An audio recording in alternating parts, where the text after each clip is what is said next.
歼16战斗机在空战对抗中数次败给歼10C，真正原因到底为何？是战术问题还是别的原因导致？来看看详细情况。各位老铁们，大家好，欢迎收看本期迷彩虎，我是虎哥。近日，著名军事专家傅前绍爆出了一个猛料，称从2019年开始，中国空军的重型战机歼16和中型战机歼10C首轮金头盔比赛交锋，连续3年的时间，歼16连续败给空军的中型战斗机歼10C，这就令众多网友感到惊愕，为什么这么强大的歼16金头盔年年拿不到呢？因为众所周知，歼16目前是中国空军最先进的非隐身重型3代半战斗机，连美媒都夸赞其是最先进的侧卫系列战斗机。歼16装备了不输于歼20的大型有源相控阵雷达，探测范围轻松达到260千米以上，而且全机的信息化水平极高，采用先进的 HUD 高清大屏显和头瞄系统。毫不夸张地说，歼16目前代表我国常规战机的最高水平，具有强大的对空对地能力。而歼10C 则是中国空军最先进的中型战斗机，虽然采用的雷达性能不如歼16战机，但是飞机的武器如霹雳10E、霹雳15都是歼16的同款装备，信息化水平比歼16略显逊色，理论上在空战中对于歼16存在劣势。为什么实际情况却令人大跌眼镜，反倒是歼10C多次击败歼16呢？虎哥认为这并不能代表什么。查询资料后可知，在2020年的金头盔比赛中，金头盔的获得者是歼16重型战机，因此严格意义上讲，应该是歼16连续2次败给歼10C。对于歼10C则有1次击败的记录，至少近3年是这样。金头盔是中国空军近年来组织的最具有空中实战意义对抗的比赛，采取2v2同台竞技的方式进行飞行竞赛。这种固定的作战方式为双方的作战模式提供了无限可能。不过仅是单机对抗而言，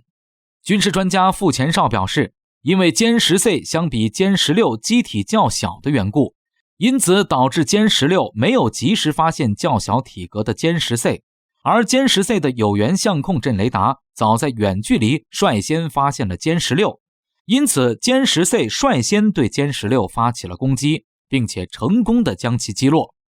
虎哥认为这样的看法是有道理的。歼10C战斗机可以说是目前国内战斗机中 RCS 面积仅次于歼20的非隐形战斗机。以往显眼的棒式进气道改用了具有隐身能力的 DSI 进气道，内部的鼓包有效地遮蔽了发动机显眼的叶片，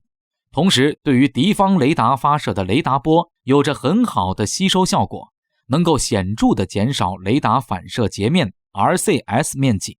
加上其他部位的隐身优化，歼10C战斗机正面的 RCS 面积仅为 0.4 平米，是歼20正面 RCS 的40倍。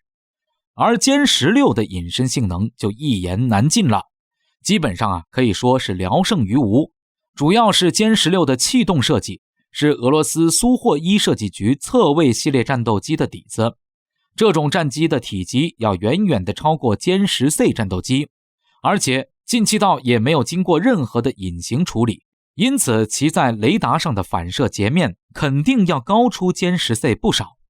虽然目前没有歼16的 RCS 数据，不过与它气动相似的苏30战斗机数据倒是有，机头正面 RCS 为15平米，足足是歼10C的 37.5 倍。因此别看歼16的有源相控阵雷达要比歼10C 看得远，对于 RCS 面积为5平米的目标，能轻松达到200至300千米以上的有效捕获。但是人家歼10C的雷达反射截面仅为 0.4 平米，因此歼16发现歼10C距离会大打折扣。而歼10C的机载雷达则可以在远距离就发现歼16战机。歼10C的机载雷达对于 RCS 为5平米大小的目标，探测距离超过200千米。然而歼16的 RCS 大小随随便便就突破了10，因此在200千米开外的地方，歼10C 就可以率先发现歼16战斗机，歼16却暂且不知歼10C 的动向。而且歼16和歼10C 采用的都是同款的空空导弹，歼10C 搭载的霹雳15空空导弹极限射程大约在150公里左右，因此可以在歼16发现其之前，在超远的距离进行空空导弹超视距打击。这样一来，歼16就被动了，所以被歼10C 击落也是正常的事情。当然，这并不代表歼16对于其他的战机也是这样。比如台湾装备的 F-16V 的反射截面就是1平米的 RCS， 对于歼16没有率先发现的能力，毕竟歼10C 算是一个特例，尤其是在现代体系作战中，歼16还会得到预警雷达、无人机、预警机系列的武器配合，因此发挥出的战斗能力还是不容小觑的。所以我们不能因为歼16输了2次对抗就对其太过苛责，毕竟演习和实战还是有一定的差别的。